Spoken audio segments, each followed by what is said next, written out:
Welcome to this month's monthly update. My name is Sherelee and I'm joined today by Theo. Welcome, Theo. Welcome, Sherelee. Hello. So I think a lot's happened over this last month again. It's been quite a volatile month, and there's a couple of points I think that we'd like to touch on just to update our clients on what we're thinking and what we've experienced. I think the first thing, Theo, would just be around the cabinet reshuffle that took place. I know one of the core positions that we really focus on is that of the finance minister. And I think, there was a bit of negative news that came out when we found out that Enoch Godongwana was the replacement for Tito Mboweni. But I think that the two positives that really stand out for me, at least, is just around the fact that he is a political heavyweight, number one, but number two, he is very focused on the economy. What's your take on the changes made? Yes, let's just first take one step back. I am disappointed that we did not see bigger changes, that we did not see specifically a smaller cabinet. And if you want to know where the accesses lie, just look at the deputy ministers, more than 30 odd of them, and they are an odd bunch from various backgrounds. So that was a disappointment. So put that to one side. But I think we need to also understand a few things. Number one, that Cyril Ramaphosa, as president of the ANC, is a year and 3 odd months away from the Congress in 2022 December, which will be a leadership Congress. And the point with those Congresses are the power lies in the branches and then in the provinces. So therefore, the provincial executive committees of the ANC, which are all the provinces in South Africa, has a very strong impact on how people will vote at that Congress. And that means you have to make sure that your cabinet is representative in all those provinces, because we've seen in the past that once the president loses one or two big provinces, he's in serious trouble to get re-elected. So the first element you need to take into consideration is make sure there's a provincial representation and make sure that he balances that. You also need to balance that with the trade unions, which are part of the governing party in terms of the coalition that runs South Africa. That's the first point. The second point is, unfortunately, what happened at Nasrec is for the first time ever, one of the bigger provinces, KwaZulu-Natal, did not have or does not have a representation in the top 6. So we always need to be aware that they included, that he makes sure that he provides senior positions. And I think with the problems that our previous Minister of Health, Zweli Mkhize, has, he was a senior guy in KZN. It's difficult to make those changes, specifically if it would have impacted people like the Minister of Police, Beketele. I think the other point is, and I think that is something that we mustn't underestimate, when you pick ministers, remember, he can only pick 2 ministers that are not members of the parliament. And I think what we have in South Africa now, and a lot of political parties have stated this, both in public and private, that unfortunately we probably have the weakest crop of members of parliament we've ever had, which means the choice is very difficult. Who do you pick and where do you pick them, which limits the choice. Add to that, the fact that parliament, the members of parliament, was to a large extent picked and managed by Ace Magashule, who was then the Secretary General of the ANC. So it's not only that it's probably not the best bunch of people, but it's also a group of people that were not necessarily loyal to Cyril Ramaphosa, but more loyal to the RET faction. So that's kind of the background. I think we need to note that. In terms of Minister of Finance, remember Tito Mboweni was a reluctant Minister of Finance. From day one, he made it clear to the president that he is not a permanent long-term solution. He's there as a favor to the president. He'll do what he can, but he's not a permanent member. And in effect, he's on 3 previous occasions indicated to the president that he does not want to serve in that role. He doesn't see him in that role. Secondly, he lives in Tzaneen. He did not attend a lot of cabinet meetings, and he did not attend even a lot of senior meetings at Treasury. Simply, he was there as a standing. So I'm actually quite happy with the appointment of Enoch. I think, as you note, he's a heavyweight. And we need a bit more structure in that role, and we need a stronger position in that role. And I think we'll get to it later in the discussion. The fact that there is a problem with central planning and leadership within the ANC. And part of that is the fact that I think certain ministers runs their departments almost as silos on a federal basis. So I am happy with him. I think it's positive. I think it's somebody who is a heavyweight and who will get more involved. Also remember that he was one of the few very senior people that at NASREC, when the ANC adopted the motion to change property rights in terms of the possibility to expropriate land without compensation, he was one of the few people that voted against them taking that decision. So that's positive. The other major thing is the fact that he took state security into the president's office. For me, what's more important is the senior position of Sidney Mufamadi. Sidney Mufamadi was the chairperson of a committee that looked into state security about 3 or 4 years ago, and their findings were terrifying. The findings was that state security actually believed that their mandate is looking after Jacob Zuma as the president, not looking after the country, not looking after the state, but specifically serving the incumbent president. Now, to a large extent, that needed to change. And if you talk to people who was on that committee, unfortunately, those changes never happened.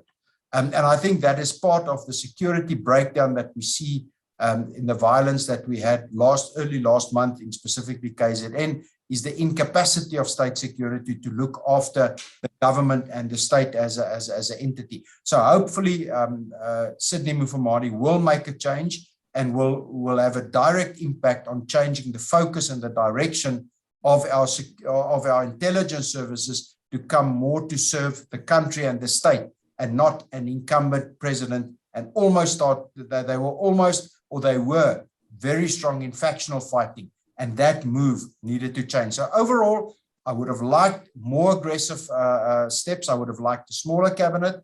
But against this background, I'm happy with the Minister of Finance. And to a large extent, I'm happy that hopefully we will see a bigger changes in the state security apparatus and get better intelligence to assist the country in stabilizing or predicting future unrest.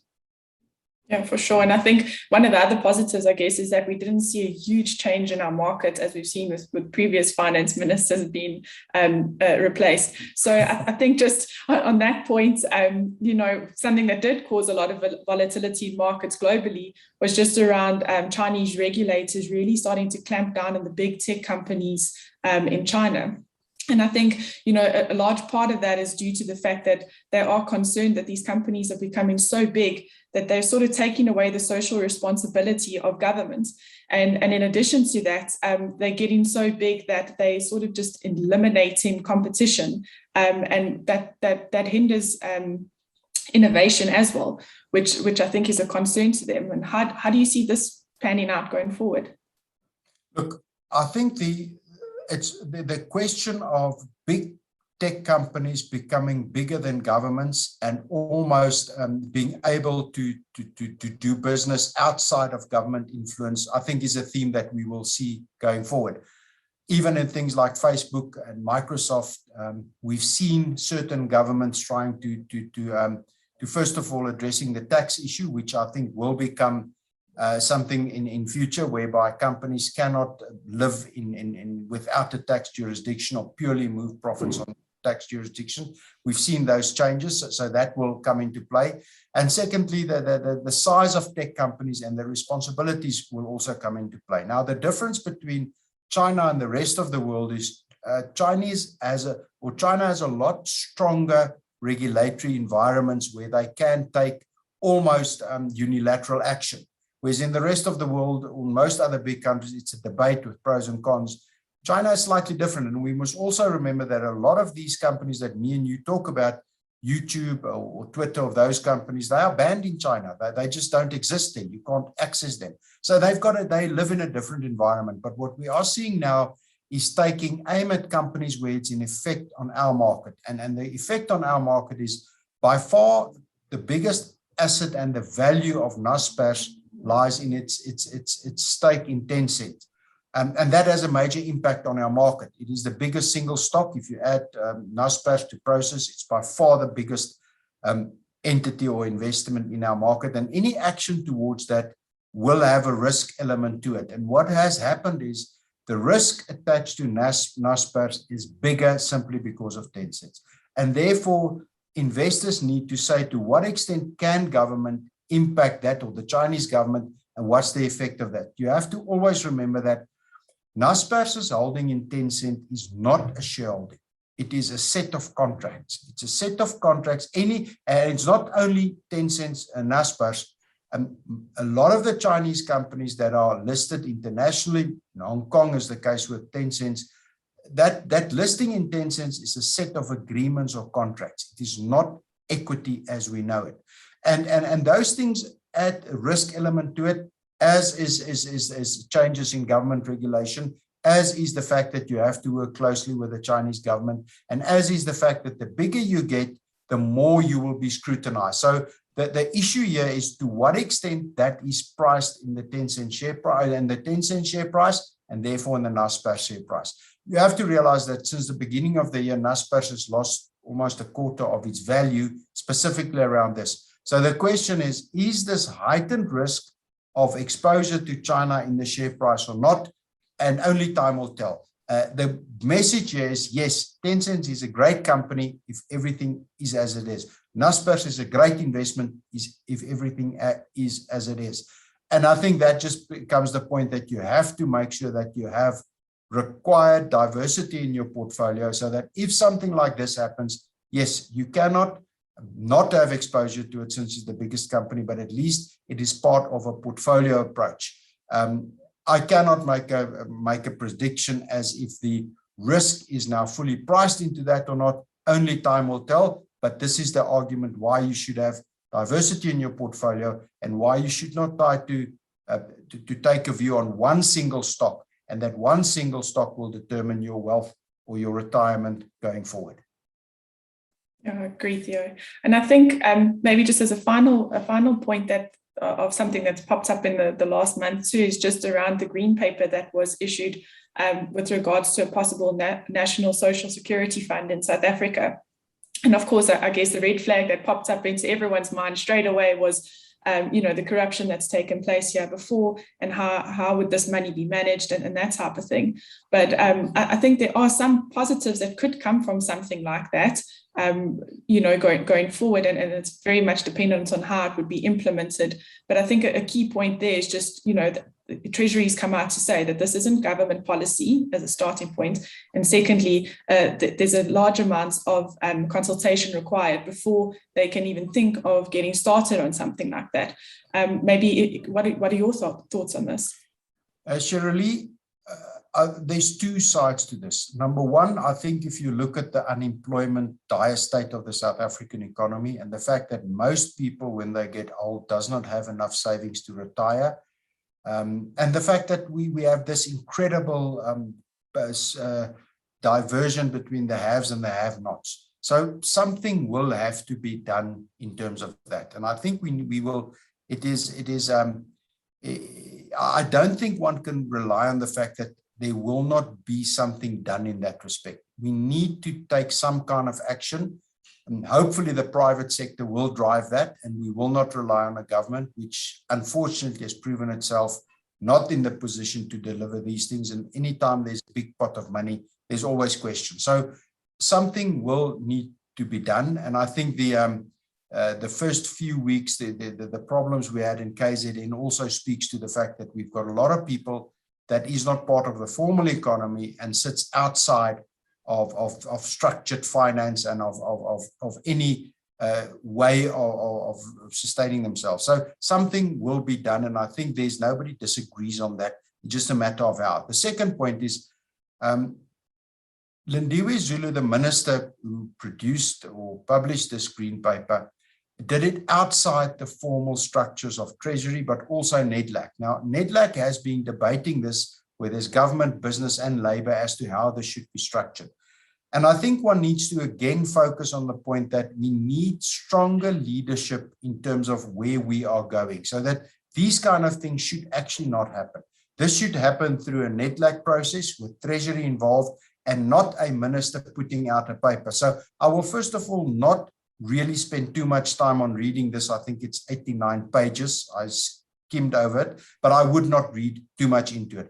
But I do think there is a debate coming. And remember in the past, what the government has done, and I'm going to go back to the mining charter, there's some kind of document release that horrifies everybody. And then when we get to a kind of a solution, and it's a long way off that, everybody says, wow, this is a great solution. This is actually a lot better than where we were. So I think this is going to be the position. But I do think that a basic income grant of sorts, a savings plan of sorts, is going to be our future. It just, to a large extent, depend on what the impact of the private sector will be, number one, and number two, to what extent there will be major consultation involved. But I do think these kind of policies is on the horizon, and I don't think only in South Africa. I think in a lot of countries, I think that's one of the things that COVID taught us, that the poor or the destitute are the people that suffers the most. And I do think it'll come part of the debate how and when. But this document by somebody in cabinet who is clearly not one of the supporters of Cyril Ramaphosa, and probably realizes that she will not be have a senior position post December 2022 in the ANC. I think that one mustn't read too much in that, but it gives you an idea of the lack of central planning of these kind of documents and these kind of processes. And hopefully the agenda will be taken up by NETLAC, where Treasury plays a role, business plays a role, Labour plays a role, and we get to some kind of solution that's agreeable to markets. I think the fact that markets didn't react to this also tells you a story, and the fact that this is a green paper, I don't think is going to go forward. I think something that we should have given a lot more emphasis was the change in the generation capacity announced by Gwede Mantashe. Unfortunately, that was done just before we saw the problems in KZN, so that never got the airtime it needed. But again, what happened there is the president forced the minister and the DG and the department to go into a certain direction. And that's what we will need going forward. And hopefully with the new Minister of Finance, who's not, let's say, part-time Minister of Finance, but a full-time Minister of Finance, we will get the strength back for a more centralized approach, and hopefully we will get a more market-focused approach going forward. Yeah, for sure, I agree. But Sherelee, just having said this, and then we've spent a bit of time on this, from an advice point of view, advice to clients in terms of our strategy, given both local markets, international markets, the currency, what is our current message to clients? Yeah, I think you touched on an important point earlier on regarding diversification, and I think we always talk about that, but I think we really live in that at the moment, that it's really critical to make sure that you have good diversification within your investments.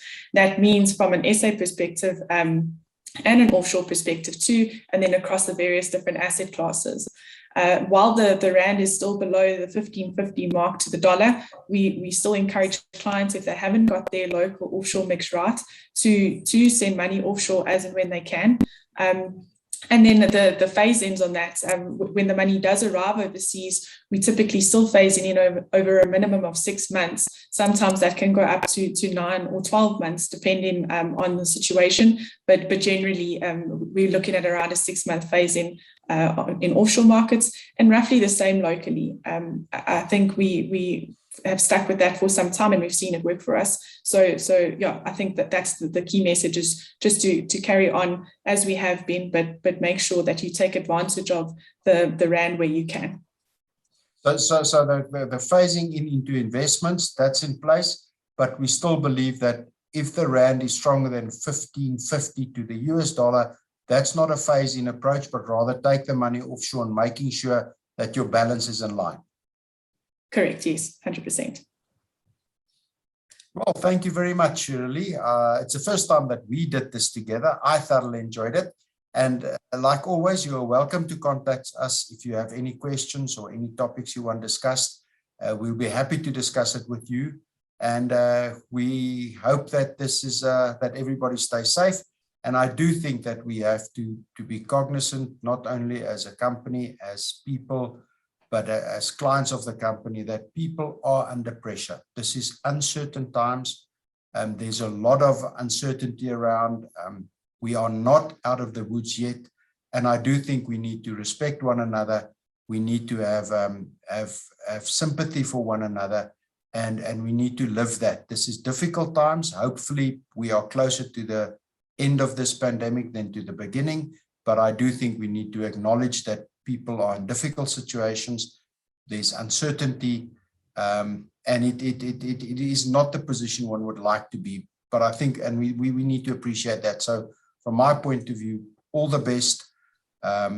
If you're unsure, give us a call. We're happy to discuss with you. And we recognize that this is uncomfortable times, and we feel with everybody. And for those who have really had losses, either economically or family, which is even worse, we think of you. Thanks, Theo.